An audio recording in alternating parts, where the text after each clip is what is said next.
Hey friends, welcome back to another video where you and the Tascam Model 12 can conquer the world. Guys, this video today is going to apply to the Model 12, 16, and 20 and answer the question, does the Tascam Model 12 have a pad? Of course it does, and I'm here to share with you exactly what it is, where it is, and why it might have been missed in other reviews. While I was looking around, I heard people talking about the Model 12 and saying that it doesn't have a pad. Even some reviews say that it didn't have a gain boost function. More on that later. But it has both of those things. And I would like to share with you where they are on the board because I think they've just been missed. I would also like to offer a reason why I think they've been missed by even very prestigious magazines like Sound on Sound magazine says that this does not have a pad. That's an interesting thing to consider, that is like the source for information about audio equipment, Sound on Sound. So when I read that the first time, I was like, do I really even want the Model 12? Because a pad is sometimes necessary. Now, if you've made it this far in the video and you want to know what a pad is, but you already have some experience and you just want me to get to the point, go ahead and download a copy of the manual or look at the high-resolution images online. Check out your gain knob. It's got a -10 or -20 function, a 0, and then it goes all the way up to 40, 50, or 30, depending on what mode you inline or mic. That's your pad right there. And if that doesn't make any sense to you, keep watching. If it does, and you still think this is no good and you click off, well, too bad, guys, you're going to miss out. Friends that are still here, yes, absolutely the gain knob is your pad. It's built in. This is how the knobs functioned 60, 80 years ago when gain, well, maybe not 80, but my point is this is a very old feature that is built into the Tascam, and it probably has something to do with some styling, maybe a place where they couldn't find a spot to put a dedicated pad button. But if you're here and you still want to know what a pad is, gosh, Rob, I'm getting to the point now, it is a quiet button. Well, it's more than a quiet button. But that's what it essentially does. And I think that the reason people have missed the fact that the Tascam Model series does have a pad built into the gain knob is because we're used to the pad being, well, a button. It's not a button here. Here, let me share with you. A pad is a device that makes things quieter. It attenuates the signal. It doesn't augment it. It reduces the signal coming in. This is especially important when you're miking things that have a very high sound pressure level. There are different types of microphones that you might use, like dynamic mics, like this one right here, which have no preamp and require no power built into the mic. They simply operate through the sound pressure waves of your voice, exciting a diaphragm, creating an electrical charge in a coil that sends that through the signal or through the cable to the board to be amplified in the preamp section. That might sound a whole lot like a speaker, and you'd be right, a speaker is like a reverse microphone. So when you hear sometimes people say they're playing the guitar and the electric guitar and the coils can pick up some of the voice because they're like microphonic or something, yeah, that's because they are microphones, microphonic microphones.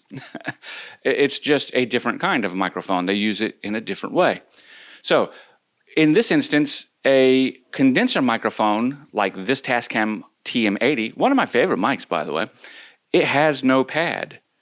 But this is a condenser microphone with a large diaphragm, a little bit larger than the one in this E835 that I'm holding right here.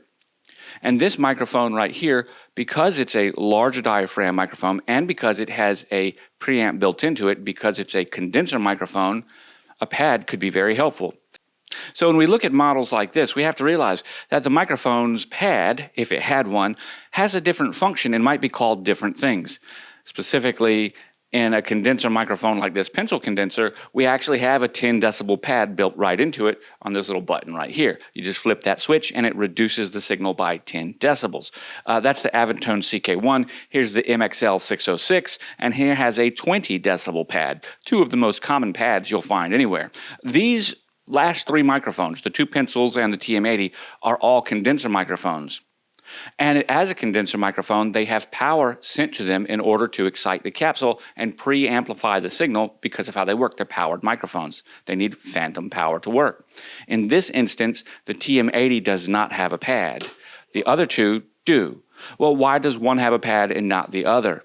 This has to do with the sound pressure levels that the microphone is expected to operate in and the function they're expected to do. Also, in condenser microphones, a larger diaphragm man, it takes more sound pressure level, sound energy to excite, so it's going to take more energy to get that diaphragm moving in order to make a signal in the first place. The smaller the condenser microphone, the smaller the microphone, or the smaller the diaphragm, I should say, the easier it is for that microphone's diaphragm to get moving, which means quieter noises will excite it more. Pencil condenser microphones like this are great for area mics, especially with an omni capsule or maybe even a cardioid capsule to get things like overheads for drums. But those are extremely loud situations, and mics like this may not have a sound pressure level that can handle such a loud sound pressure level, like from a drum. Well, in that instance, the pad comes into play because you can flip the pad and reduce the attenuation of the signal, thereby preventing clipping at the source. See, that's what you're attempting to do in the first place. Prevent clipping of the audio signal as close to the source of the signal as is possible. If you're still watching and you wonder, goodness, Rob, when are you going to start talking about the Tascam Model 12? Where is the pad? Show it to us again. Explain it to us. Guys, I'm getting to it, but I got to tell you about this first. And we're almost done, so thanks for sticking with me. In this instance, we actually have a microphone, right, that has a pad built into it. That means that the pad is actually affecting the signal between the diaphragm and the preamp that's in the microphone. This is the 6L6. This is the same with any condenser microphone that has a pad on the microphone. In this instance, I'd say that it is a pre-amplification device, PAD, pad. But pads also have another purpose and can be used differently. You can put a pad, like a 10 or 20 decibel pad, in line with the signal just by plugging it into the end of the XLR cable. And that would be operating more as a passive amplification device. So we've got a pre-amplification device, a passive amplification device. We've got a pre-attenuation device, a passive attenuation device. I've heard them discussed in many different ways, and it seems like in all instances, it really is determined by the function that they're doing, and most people don't even say pad or pre-amplification device. They just say pad. So when we're talking about pads, we're talking about the same thing. In this instance, where is the pad on the board, I hear you asking? Well, I'm happy to share it with you. Let's talk about these knobs. These knobs right here, I'm plugged into channel 6. These knobs right here have, well, they have numbers on them, and those numbers are important. Those numbers are telling us the type of input that the signal is expecting to use. Now, let me come back to the front for a second. Microphones all have a sensitivity range. People talk about not being able to use the Shure SM7b with the Tascam Model 12 because it is gain hungry. And to be true, the Shure SM7b is gain hungry. What does that mean? Well, if we go back to over here on the Tascam Model 12, we'll see that we have our knobs that go from -10 or 0 dB all the way up to 0 dB. That's over here at about the 11 o'clock, 10:30 position. Then all the way around to +50 or +40 dB. Now coming back to the front, I gotta say, why are there two separate numbers? Well, those two separate numbers represent different levels of signal between line and mic level. Generally speaking, the outside number, the one farthest to the left or right of the set of numbers given, is for a mic level input, and the inside numbers are for line level inputs. What we're going to see is that in this case, the -10 all the way up to the +50 is going to be for the mic level, and the 0 to +40 is going to be for the line level. In that instance, you'll see that, like, once again, at the 10:30, 11 o'clock position, there happens to be a little 0. Well, what is this telling us as we come back to the front? Because different microphones have different sensitivity requirements, and because most sound boards are set up that don't operate with a 0 function somewhere along the linear travel, right? They just operate from 0 to 100 or from off to all the way on. What has Tascam done here? Well, Tascam has a set of very high-end, award-winning preamps that are put into this channel all the way up to your first inputs going in through the stereo inputs or going up to the stereo inputs. These high-definition preamps have special architecture built into them that give them a very low self-noise, a very high gain ability without a lot of signal noise. And that's why the Tascam model series sounds so good. Now, getting to the pad. You would normally see a pad as a button. And a pad is an amplification device that comes before the gain stage.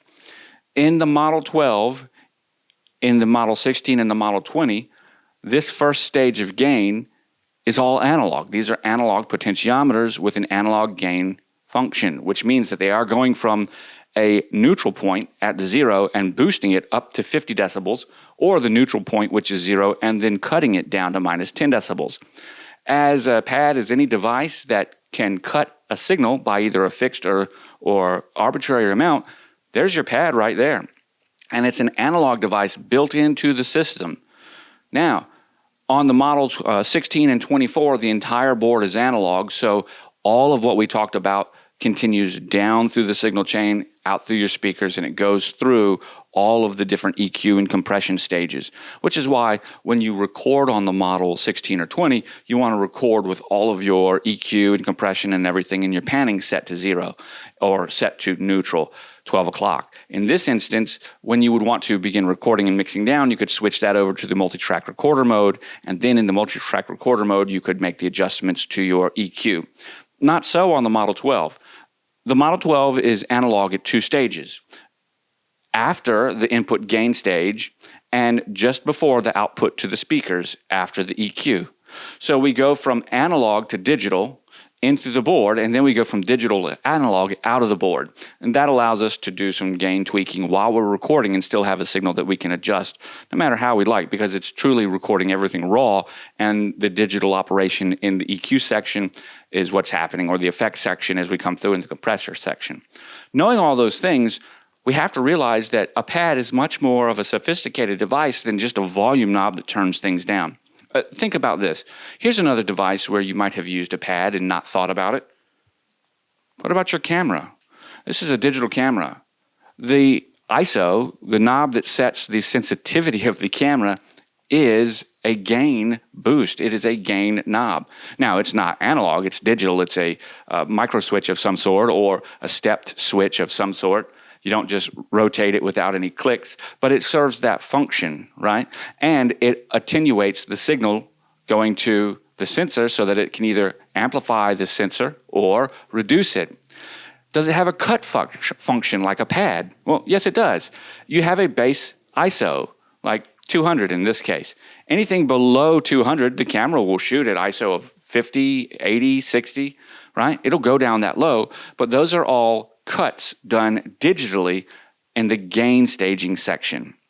That can introduce noise, and as such, shooting below native ISO on this camera right here, the manual even says you might reduce image quality and import grain into the signal. Well, that's because that's a digital cut.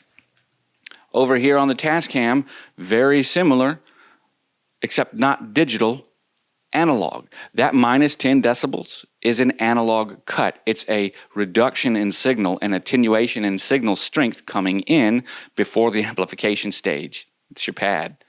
Now, I'd like to talk a little bit about why I think people may have missed it. It seems to me that it would be pretty easy to see by looking at it. And actually it is. The people I've talked to that they've seen it, after a few minutes of wrapping their head around it, they realize, oh, I guess I did miss it. And here's the reason why. Remember we talked about sensitivity before, right? If we look at other boards, like Mackie boards or PreSonus boards, any other boards, when you look at the gain staging of the gain knob, you don't see something that starts at minus 10.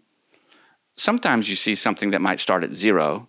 Generally, you see something that starts around 10, 15, 20, 26 decibels and goes up to like 76 decibels. So the gain inputs, the specification of the inputs, are never 0. They're never totally off. They're always at plus 26 decibels. Recognizing we're talking in a little bit of generality to make this a simpler conversation, you'd have to look at the manual to find out what the gain sensitivity of your gain knobs actually is. Because it doesn't ever actually go to 0, the knob itself can never cut the gain.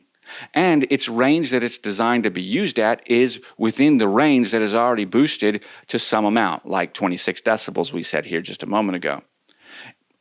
That means that many times you will hear people say, oh, this board, the Tascam Model 12, has a hard time working with gain-hungry mics like the SM7b. And they'll say, I have to turn my gain all the way up. I have to dime the gain all the way over to the other side just to be able to get any signal. Well, yeah, compared to knobs that start at 26 and go to 56 or 76, if you have that 50 decibel range of gain, about halfway through the range would be 25 decibels. Well, 26 plus 26, that's already 52 decibels of gain. The Shure SM7b, you want at least 70, 60, 70. So by the time you get to about 9, 10 o'clock, 11, 12, 1 o'clock, 2 o'clock coming around, which is just over the top, you're finally in that spot, right where everything's nice and sounds good. No cloud lifter needed. Compare that to when you go to use this board, whose signal boost range starts at 11 o'clock, 10:30, and goes all the way to like 5 o'clock, 5:30. It feels like you're having to boost it a lot more. Again, you're not boosting it more. You just have to look down at the channel to see what it's actually doing. In that instance, let me share with you something.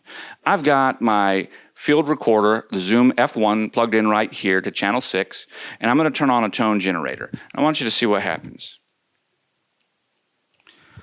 Here's my tone generator. This is already set up.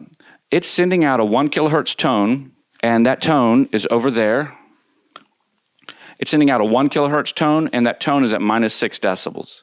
When we look at the board over here, we'll see that the board is sitting above that dashed line. That dashed line right there is -12 decibels. So the Model 12 is getting -6 decibels. I've turned it up. This is the digital meter. The LED meter to the side is the analog meter. -6 and +6 decibels line up to be roughly the same dB full scale compared to digital. The difference has to do with clipping and what you might do when you're using one versus the other. Analog sources have a lot more leeway when it comes to that sort of thing. So there we go. And when we look at our gain knob, we'll see that our gain knob, we're right over here, just at 0. You see, that's the sweet spot. That's where this wants to be. We're set up properly. Unity gain. We aren't amplifying the signal any more than it needs to be there by clipping. And if it were too high, we could cut the signal. Look at that. So we're going down to -7 decibels, all the way up to +6. If you look at that, you'll see that's a 10 decibel range right there, just like the -10 pad, which is built in to the board. Guys, that's kind of exciting, isn't it? When you think about what we've just talked about, we've realized that the Tascam does have a pad built right in, and it's right in front of your face. You just got to look for it. Oh, and by the way, does the Tascam Model 12 support the ability to power gain-hungry microphones like the Shure SM7b? It absolutely does.